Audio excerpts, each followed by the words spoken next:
পাশের ঘরে অসুস্থ ছেলেকে ফেলে স্ত্রীকে শ্বাসরোধ করে মেরে পলাতক অধ্যাপক। ঘটনাটি ঘটেছে নরেন্দ্রপুর থানা এলাকার গড়িয়া স্টেশন সংলগ্ন এলাকায়।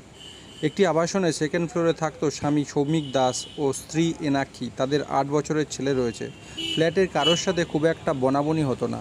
বছর চারেক হলো এই আবাসনে এসেছেন তারা। আজ সকালে কাজের মেয়ে এসে ডাকাডাকি করে। কোনো আওয়াজ না পেয়ে দরজার লকের হ্যান্ডেল চাপতেই খুলে যায় দরজা। দেখে একটি ঘরে ঘুমন্ত ছেলে, অন্য ঘরে রয়েছে বিছানার উপরে তার নিথর দেহ। তখনও মশারি টাঙানো ছিল, তবে স্বামী ঘরে ছিল না। তিনি পাশের ফ্ল্যাটের লোকজনকে ডাকেন।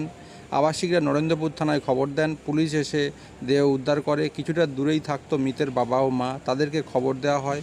খবর পেয়ে তারা দ্রুত ঘটনাস্থলে আসে এবং কী কারণে মৃত্যু তা পুলিশ তদন্ত করে দেখছে। দেহ প্রাথমিকভাবে